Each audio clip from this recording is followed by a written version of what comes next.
समुपस्थित सज्जनों, मातृशक्ति एवं ब्रह्मचारीगण,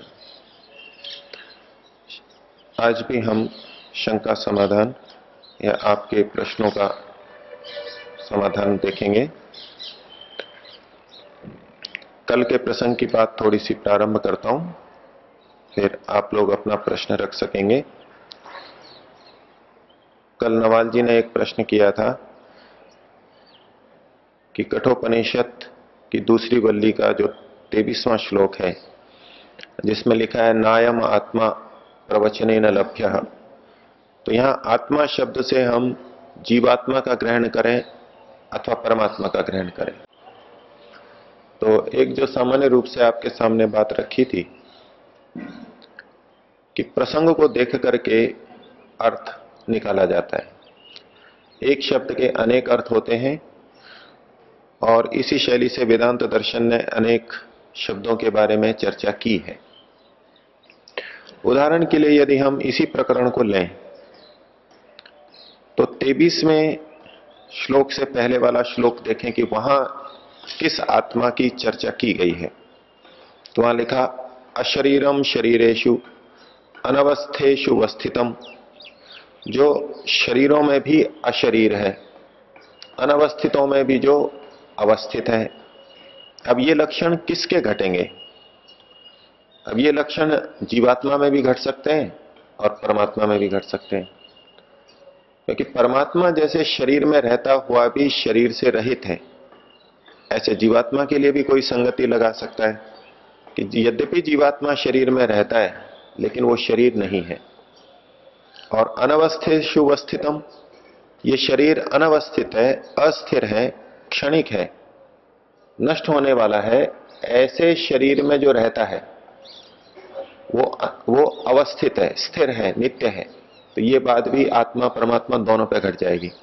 लेकिन आगे कहते हैं महांतम विभुम आत्मानम मत्वा धीरो न शोचति।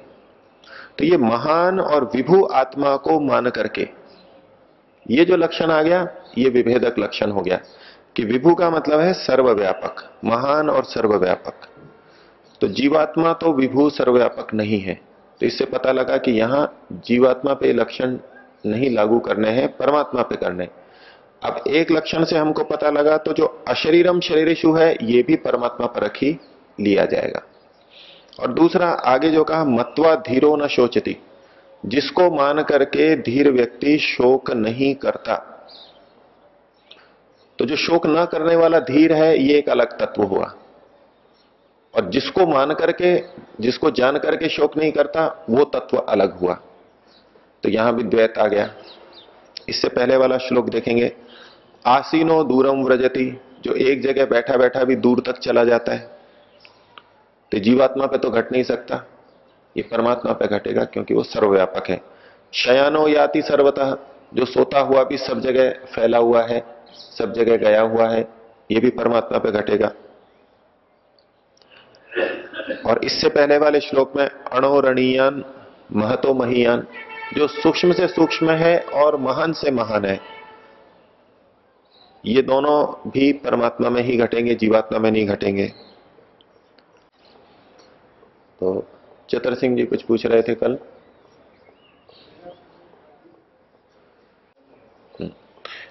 प्रश्न सबको सुनाई दे गया? जीवात्मा एक जन्म में मुक्ति को पा सकता है अथवा उसको कई मनुष्य जन्म लेने होते हैं।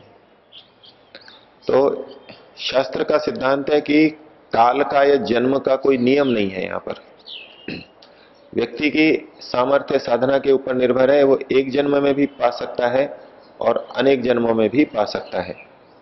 लेकिन प्राय करके अनेक जन्मों की साधना से ही ये सिद्धि मिल पाती है, एक जन्म से नहीं हो पाता। लंबा रास्ता है, लंबी तपस्या है और अपेक्षाकृत पुराने संस्कार बहुत अधिक हैं, कर्म का बोझ बहुत अधिक है। तो उसको काटते काटते तपस्या करते करते उसमें समय लगता है। गीता के अंदर भी इस विषय में पंक्ति आई है कि अनेक जन्मों की साधना से परमात्मा को प्राप्त करते हैं। लेकिन काल का यहां पर समय का कोई नियम नहीं है कि इतने समय तपस्या करने से मुक्ति की प्राप्ति होती है। उसके लिए सांख्य दर्शन का एक सूत्र है, न काल नियमो वामदेववत। मुक्ति प्राप्ति में काल का कोई नियम नहीं है। उदाहरण दिया वामदेववत। वामदेव जी एक बहुत बड़े योगी ऋषि हुए, लेकिन साथ में हमको यह भी जोड़ना होगा कि उनके पिछले जन्म के संस्कार रहे हैं, पिछले जन्म की साधना रही है, अगली साधना वो उससे आगे प्रारंभ करता है। तो हमारे को प्रतीत होता है कि वो तुरंत जैसे कर गया हो, तुरंत बढ़ गया हो, तुरंत उसकी समाधि लग गई हो, लेकिन उसका पिछला कई जन्मों का संग्रह, साधना, तपस्या विद्यमान है, इसलिए वो वहां आगे चलता हुआ दिखाई दे रहा है। और यही बात हमारे साथ भी लगेगी। हमने पिछले जन्म में जैसा किया उससे कुछ आगे चल रहे हैं, इस जन्म में जैसा करेंगे अगले जन्म में कुछ सीधे और आगे चलेंगे, ऐसा सबसे लागू होगा। और कुछ और प्रश्न हो तो बताएं।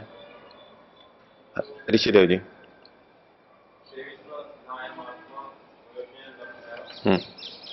दूसरी वल्ली का 23वां श्लोक। हाँ, इन सब जगह केवल शब्द लगा लो। न अयम आत्मा प्रवचने न लभ्य है, ये आत्मा केवल प्रवचन से नहीं मिलने वाली। खूब बोलते रहो आत्मा के बारे में, या खूब प्रवचन सुनते रहो आत्मा के बारे में, इससे नहीं मिलने वाली है। क्योंकि व्यक्ति सोच लेता है कि आत्मा का बोध तो सत्संग सुनते सुनते सुनते एक दिन हो जाएगा, ये मान्यता बना ली है। सुनते रहो तो एक दिन कल्याण हो जाएगा, एक दिन आप उस तत्व को पा लेंगे। तो केवल प्रवचनों से आत्मा की प्राप्ति नहीं होती। प्रवचन का खंडन नहीं है।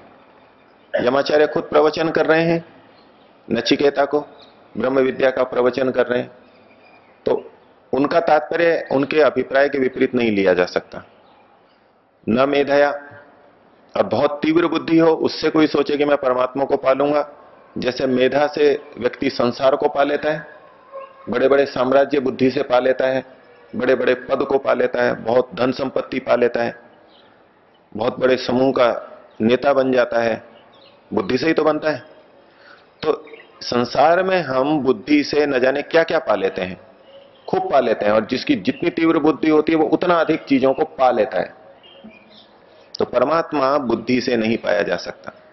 केवल बुद्धि से कोई सोचे मैं तीव्र बुद्धि कर लूं, शतरंज खेल करके तीव्र बुद्धि बना लूं, और कुछ करके बुद्धि को तीव्र बना लूं, रसायन खा खा करके या ब्रह्म रसायन खा करके, औषधियां खा खा करके और बुद्धि को तीव्र बना लूं। क्योंकि तीव्र बुद्धि तो दुष्टों की भी होती है, तीव्र बुद्धि सज्जनों की भी होती है। सज्जन भी, धार्मिक भी मंद बुद्धि वाले मिलेंगे और दुष्ट व्यक्ति भी मंद बुद्धि वाले मिलेंगे। तो तीव्र बुद्धि और मंद बुद्धि तरह के व्यक्ति तो दोनों तरफ दिखाई देंगे आपको। तो तीव्र बुद्धि का मुक्ति प्राप्ति से सीधा संबंध नहीं है, वो एक अच्छा साधन है यदि उचित उपयोग किया जाए तो, और दुरुपयोग किया जाए तो वो ही पतन का बहुत बड़ा कारण बनेगा। हर साधन की तरह है, वो सदुपयोग होगा तो लाभदायक और दुरुपयोग होगा तो हानिकारक। लेकिन साधन अपने आप में हमको मुक्ति को नहीं प्राप्त करा सकता, परमात्मा को नहीं प्राप्त करा सकता। और न बहुना श्रुते, न बहुत सुनने से पढ़ने से भी नहीं प्राप्त होगा। हमारे द्वारा जो प्रयत्न किया जा सकता है, वो कितना भी प्रयत्न कर लें, कितनी भी सामर्थ्य जुटा लें, फिर भी हम परमात्मा को नहीं पा सकते। कब तक? जब तक कि परमात्मा हमको नहीं वर्ण कर लेता। अगली पंक्ति में कहा यम एव एषः वृणोते, जिसको ये वर्ण करता है तेन लभ्य, उसके द्वारा ही वो पाया जा सकता है। परमात्मा जिसको वर्ण करेगा वो ही परमात्मा को पा सकता है। हमारी कोई सामर्थ्य नहीं, कितने भी हाथ पैर मार लें, कितने ही जन्म जन्मांतर हाथ पैर मार लें, अगर परमात्मा हमको स्वीकार नहीं करता है तो हम उसको नहीं पा सकते। वो ही अपना स्वरूप हमारे सामने प्रकट करेगा, तभी वो प्राप्य होगा। तस्य एष आत्मा विवृणुते तनुम स्वाम, परमात्मा अपने स्वरूप को उसके सामने खोल के रख देता है। यद्यपि परमात्मा सब जगह है, उसका स्वरूप, उसके गुण धर्म हर जगह विद्यमान है, लेकिन फिर भी हम उसको नहीं पा सकते। वही है, पानी में रहते हुए भी मछली प्यासी है। हमको पुरुषार्थ करना पड़ेगा, पुरुषार्थ का निषेध नहीं है, पुरुषार्थ तो करना होगा, और पुरुषार्थ करने से एक सीमा आएगी जहां परमात्मा की कृपा के पात्र बनेंगे, वो हमको अपना स्वरूप दिखाएगा। और हाँ, स्वरूप शब्द का स्व का मतलब है अपना। और रूप का मतलब होता है उस वस्तु के जो गुण धर्म है वो। तो स्वरूप का मतलब केवल आंख से दिखाई देने वाला ऐसा नहीं, यहां तात्पर्य नहीं है। आपके मन में जो स्वरूप शब्द का अर्थ बैठा है वो क्या है? जो आंख से दिखाई देते हैं उसका स्वरूप है। वायु का स्वरूप बहना है, आत्मा का स्वरूप जानना है, इसको भी स्वरूप ही नाम से बोलते हैं संस्कृत के अंदर। तो स्वरूप का मतलब है गुण धर्म। तो परमात्मा अपने गुण धर्मों को प्रकट कर देता है। परमात्मा में आंखों से दिखने वाला रूप नहीं है, वो प्रकट हो जाता है। जैसे कि लोगों में कथन है कि वो निद्रा में मेरे आज परमात्मा प्रकट हो गए, उन्होंने अपना स्वरूप दिखा दिया, मैं मंदिर में जा रहा था तो साक्षात मेरे सामने आ गए। ये जो सारे प्रचलन है प्रकट होने, इस रूप में आंखों से दिखाई देने वाले रूप में वो प्रकट नहीं होता। और कोई आप में से पूछना चाहे? ब्रह्मचारियों में की अपेक्षा और लोग कोई पूछना चाहते हो तो? हाँ जी। हाँ, ये नायम आत्मा प्रवचने न लभ्य है। हाँ जी। तो शास्त्र में आत्मा शब्द से जीवात्मा का भी ग्रहण होता है और परमात्मा का भी ग्रहण होता है। प्रसंग के आधार पर देखा जाएगा यहां आत्मा शब्द से क्या अर्थ ग्रहण किया जाएगा। और जो लोक में कहा जाता है आत्मा सो परमात्मा, वो जीवात्मा को परमात्मा समझते हैं, इसलिए उसका निषेध किया जाता है। जीवात्मा परमात्मा नहीं है, जीवात्मा अलग है और परमात्मा अलग है। लेकिन परमात्मा के लिए भी आत्मा शब्द का प्रयोग शास्त्र में होता है और जीवात्मा के लिए भी आत्मा शब्द का प्रयोग होता है। तो कहां कौन सा अर्थ लें, इसके लिए तो वेदांत दर्शन बनाया है इन्होंने। लोगों के मन में ये शंका हुई, विवाद हो गया कि भाई यहां क्या अर्थ लें, क्या उचित नहीं है। तो एक तो आत्मा शब्द है, इसके अलावा और भी बहुत सारे शब्द हैं जो परमात्मा के लिए उपनिषदों में शास्त्रों में प्रयोग किए गए हैं। लेकिन वहां किससे क्या अर्थ लेना है, ये प्रकरण के आधार पर, गुण धर्म क्या कहे गए हैं उसके आधार पर निर्णय किया जाता है। तो वो तो वेदांत दर्शन के अंदर विषय यही बनाया गया है। परमात्मा है। नायम आत्मा प्रवचने न लभ्य का मतलब परमात्मा केवल प्रवचन से प्राप्त नहीं होता है, यहां आत्मा का मतलब परमात्मा है। ऐसा हम लोक के अंदर भी एक शब्द के को अनेक अर्थों में प्रयोग करते हैं। आप किसी भी भाषा का शब्दकोश उठा के देख लीजिए, एक शब्द के एक से अधिक अर्थ मिलेंगे। 5-5 भी मिल सकते हैं, 10-10 भी मिल सकते हैं। हिंदी में भी मिलेंगे, अंग्रेजी में भी मिलेंगे, संस्कृत में भी मिलेंगे। एक ही शब्द के इतने सारे अर्थ होते हुए भी चूंकि हम उस भाषा को जानते हैं, इसलिए वो शब्द जहां प्रयोग होगा हम वही तात्पर्य ले लेंगे। उन 15 अर्थों में से एक ही अर्थ कैसे ले लेते हैं हम बिल्कुल ठीक ठीक समझ लेते हैं। इसी तरह जिनको ये भाषा परिचित है उपनिषदों की, वो तो अपने आप सीधा अर्थ ग्रहण करते जाएंगे।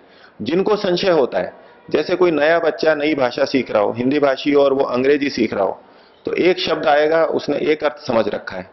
अब वही शब्द दूसरी जगह आएगा और पुराना वाला अर्थ वहां लगाएगा तो संगति नहीं लगेगी। बोले जी ये अर्थ कैसे होता है, तो वहां उसको कहेंगे ये शब्द इस अर्थ में भी प्रयोग होता है। ऐसे नए व्यक्ति को दिक्कत होगी, लेकिन जो परिचित हो चुके हैं उनको आत्मा शब्द आते ये विचार ही नहीं आएगा कि यहाँ परमात्मा की बात है या आत्मा जीवात्मा की है, उसको एकदम ठीक अर्थ निकल के आएगा। और मनुष्य शरीर से ही मुक्ति में जा सकते हैं। अन्य जीव जंतु जब फिर मनुष्य योनि में आएंगे वहां से फिर जाएंगे मुक्ति के अंदर। हर आत्मा मुक्ति में जा सकती है, ये तो है, हर आत्मा। लेकिन अन्य शरीरों में, अन्य प्राणियों में जो जीव है वो मुक्ति को नहीं पा सकते। उनमें वो बुद्धि नहीं है, वो सामर्थ्य नहीं है, वो साधना नहीं कर सकते। वो केवल भोग योनियां है, कर्म योनि नहीं है। मनुष्य शरीर से ही जा सकते हैं। आप लोगों ने एक कथा सुनी होगी, बहुत प्रचलन में है और प्रेरक कथा भी है कि एक व्यक्ति को एक कोठड़ी के अंदर डाल दिया गया और उसमें कहते हैं 84 लाख दरवाजे थे और वो व्यक्ति अंधा था, वो देख नहीं सकता था। और 84 लाख दरवाजों में से एक ही दरवाजा खुला हुआ था, एक ही दरवाजा खुला हुआ था। लखनऊ की भूल भुलैया कहो जो भी है, ये तो दरवाजे वाला कोई गोल, जैसे कि हमारा संसद है हमारी बनी हुई, वो गोल है और उसमें खंबे खंबे हैं या दरवाजे दरवाजे ऐसे दिखाई देते हैं। तो अब जो व्यक्ति अंधा है वो कैसे रास्ता खोजेगा? तो दीवार के सहारे हाथ रखता रखता टटोलता टटोलता चलेगा कि कब वो रास्ता आए, खुला हुआ हो और मैं बाहर निकल जाऊं, बाकी दरवाजे तो बंद है। तो चलता जाता है चलता जाता है चलता जाता है, तो जब खुला दरवाजा आएगा तो बाहर निकल जाएगा। कब? अगर वो छूता हुआ चले। अगर बीच बीच में वो हाथ हटा ले तो कथाकार कहते हैं कि उस व्यक्ति को खुजली भी थी, जब वो दरवाजा आया तो वो खुजली करने लग गया और आगे चला गया। आगे चला गया तो वो दरवाजा तो छूट गया, दिखा तो नहीं उसको। अब फिर हाथ लगा लिया उसने, अब फिर घूमता रहा, फिर वो चक्कर लगाएगा इतना लंबा। कहने का तात्पर्य है कि मनुष्य शरीर में मुक्ति का रास्ता खुला हुआ है, और इसमें आकर के अगर हम भोग वासनाओं में फंस गए, उसी में लगे रह गए, तो ये दरवाजा भी निकल जाएगा, खुजली में ही निकल जाएगा। ये भोग योनि का मतलब ही यही है कि कर्मों का फल मिलना। भोग का मतलब ही क्या है? कर्मों का फल भोगना। वो कर्मों का फल भोगते हैं। आप में से कोई और कुछ पूछना चाहते हो तो इच्छुक? एक मिनट। हाँ हाँ, वो व्यक्ति के जैसे संस्कार हैं, अच्छी आत्माओं के भी जो कभी बुरे कर्म रहते हैं उस कारण वो उन तत्काल गए हुए हैं। लेकिन बंदर जो बनते हैं वो भी सब एक जैसे तो होते नहीं। हाँ हाँ,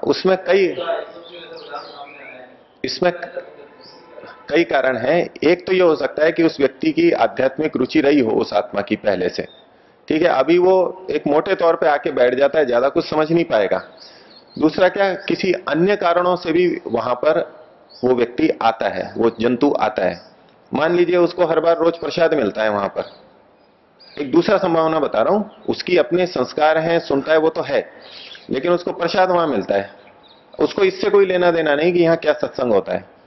अभी हम लोग जो केरल में गए थे, कई जने, उन्होंने हाथी भी पाल रखे हैं, वहां होते भी हैं।